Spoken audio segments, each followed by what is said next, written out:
Well, just working on this bumper and I hear a 12 valve outside. I wonder who this could be.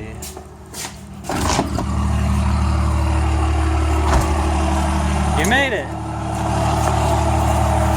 Very good night.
Well, Mitch is back with the first gen.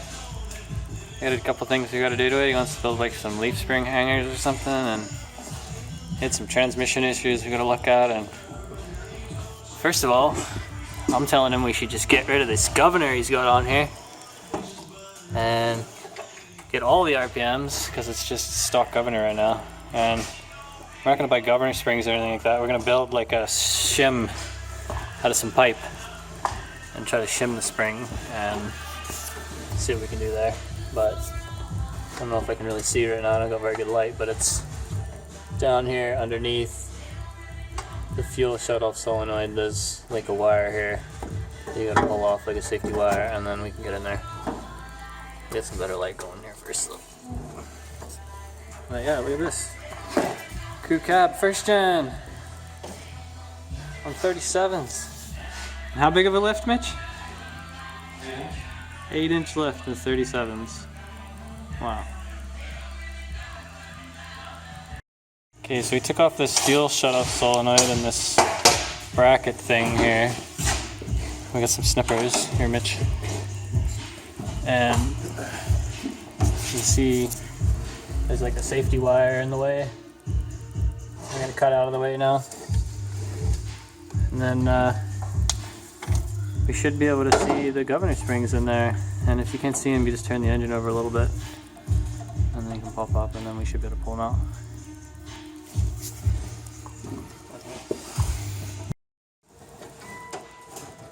A little more. A bit more. Well, stop. Maybe just a touch more. Okay, that's good. I can see it.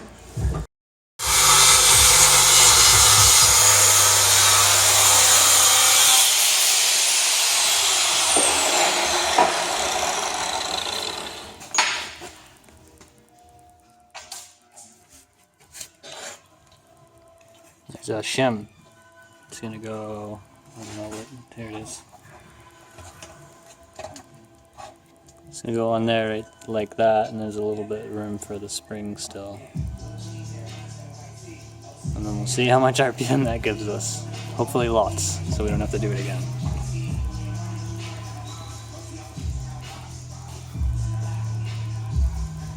I think cut that very good. Okay, yeah, we got some little governor spring shims here made. They're not maybe that totally exact, but they should be good enough. They're about 1/8 1/8 thick, and you put it on there. And they still got a little bit of a, I don't know, I mean the spring still sits on there without falling off, so. One for both sides. I'll put this in now. And then we'll tighten it down. Because you're supposed to mark it when you pull it off so you know how much to put it back on, but we're just going to tighten it all the way down for all the RPMs. So we'll put it back in and we'll see what happens. Oh, here it comes. Whoa! A little more. Just maybe a touch more. Whoa, yeah, right there. We might have to come back a bit. Never. No, it should be okay. Okay, grab that screwdriver and pull the thing off.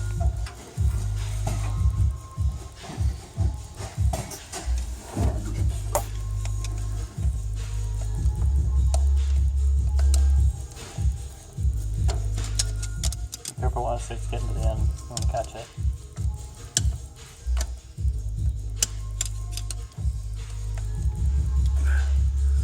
I need some spring pressure relieved. Yeah, I gotta do this.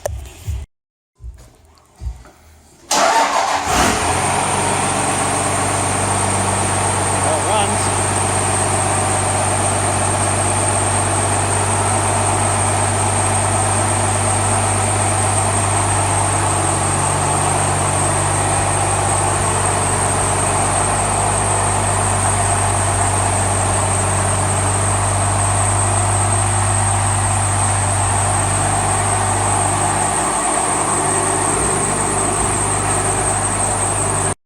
Well, we went and tried out this 1/8 washer, and Mitch thinks we got about, what, 200 RPM?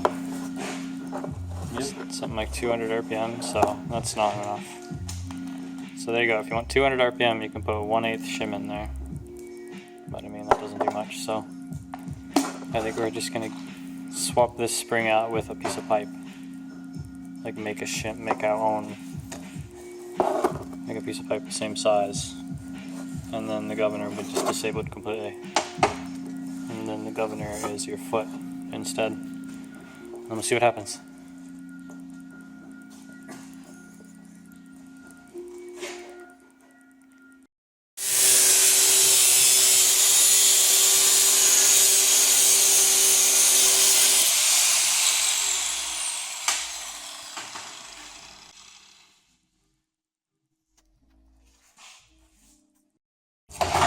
Well, this, here, one sec, don't grind for a second, Mitch. The shim we just built was 17.9, well, 18 grams. And the spring that we're replacing was 6.7. So I mean, there is a weight difference, but there's also a lot of other springs in there too, and like, the piece that goes on the end too, it's 26 grams, so I don't think it's going to be too worried if it's got a little bit more weight. So here we have, it's 15/16 high, or one inch pretty much, space here. Little piece of pipe, and you can see this is the like washer thing that holds it all together, and the pipe fits on there nicely, so it's not moving around at all. And there's springs on the outside of it too, so it can't really go anywhere at all. All it's doing is just making it so this can't be compressed, and then you're not limited in RPM. Your fuel's not limited in any way. So I'm gonna put it in and see what happens. Okay, so we just put the little bit of pipe that we cut, the 1-inch pipe, or the 1-inch long piece of pipe. And then now Mitch has the end piece here. It goes on one way because it's like slotted. You can put that on there, looks like we've got lots of threads.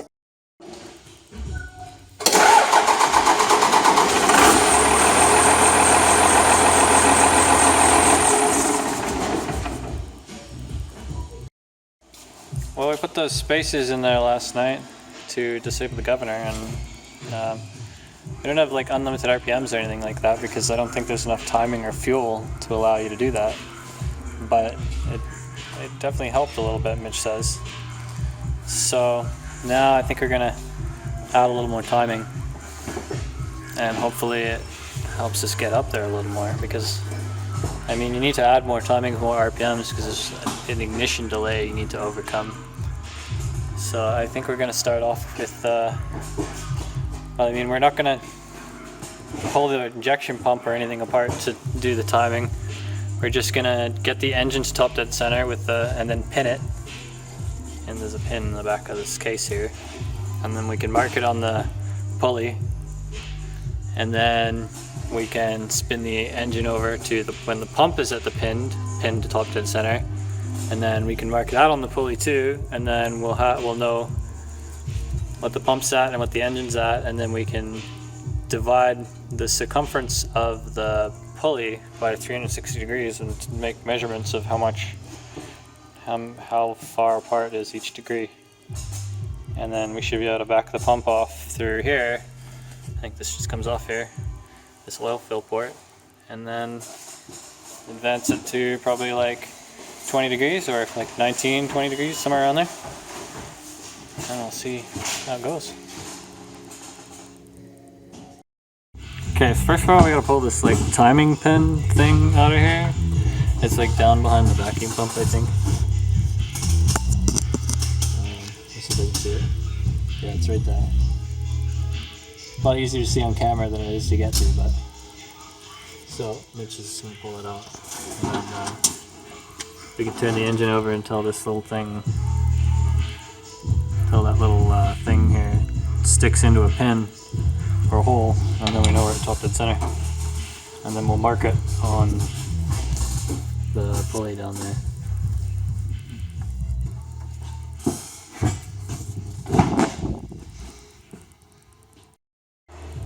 Well, we turned the engine over until this thing popped in to the little like hole in the back of the camshaft or whatever. And then I had a little look down here. Okay, my light's on. Down here. And I was looking for somewhere to mark it. And you can see where I've marked it now, that black line right there. There's already a little like a really old faded line there, so pretty good chance they're actually at top dead center. And then I pulled the valve cover off here to check, and there's a little bit of valve flash here. So the valves are both closed, so we must be on number one, so we must be at top dead center. Mitch just pulled this pin out of here, out of the pump. A bunch of oil is coming out. And then you like flip it around, you pull it out and you flip it around, and then there's like a tool in there. And then you can look through the hole where we pulled it out, which is, see if you can see in there, in here, and you turn it over until you see a little like thing, kind of a pin. Well, we just built this little gear puller tool out of some scrap plate, and just drilled 2 holes in it, about 2 inches apart. Found some bolts in the scrap bolt bin. And then we're just threading it up, making sure it's going to fit right. Use lots of lubrication so it doesn't like bind up or anything, that'd be weird. And you gotta like kind of do it evenly, because if you kind of do it at an angle, then once the gear actually slips off the pump, it might turn a little bit. And then you kind of gotta like put it all back together and start from scratch. So that's what we're doing now. We're just going to test fit that, and then we got to mark on the crank pulley down there how much timing we actually want to go to, and then we can pop it off and adjust it. Well, we did some measuring, and this is how big the pulley is. We divide it by 360 degrees, and then we got this. So 2 millimeters equals 1 degrees, apparently. Here's a better look at this tool here, if you want to build one. It's just, the actual pump shaft sticks out further than the case itself, so you can just build something flat and it'll sit outside of the case. I just drilled these holes 2 inches apart exactly, and just a little bigger. And than the bolts, so it fits in there nice. I would tell you what size the bolts are, but I don't know what they are. I just pulled them out of my scrap bolt bin, so yeah, worked really well. Popped right off, no issues at all. Well, hopefully it starts.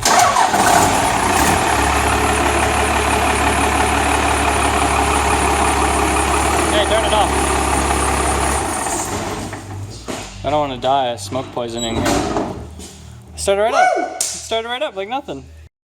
So we pulled Mitch's AFC off here, and I just pulled the bolts out of it so we can pull it apart and it's stuck on there. There we go.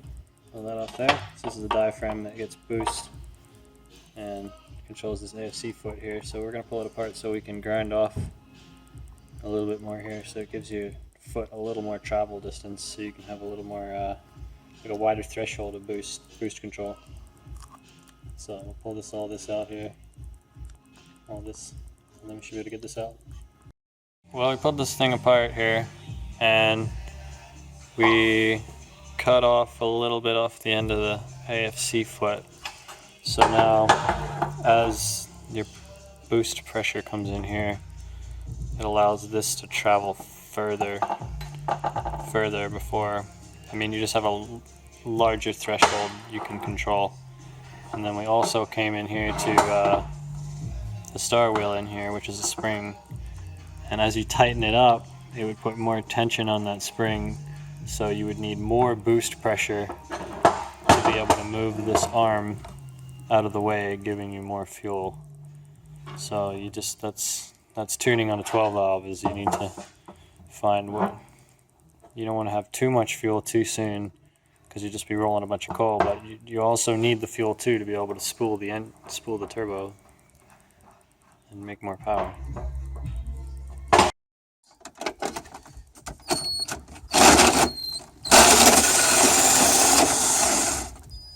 Perfect. Well, you better hog it out for good measure. Whoa.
Well, Mitch just left, so back to working on this bumper again, I guess.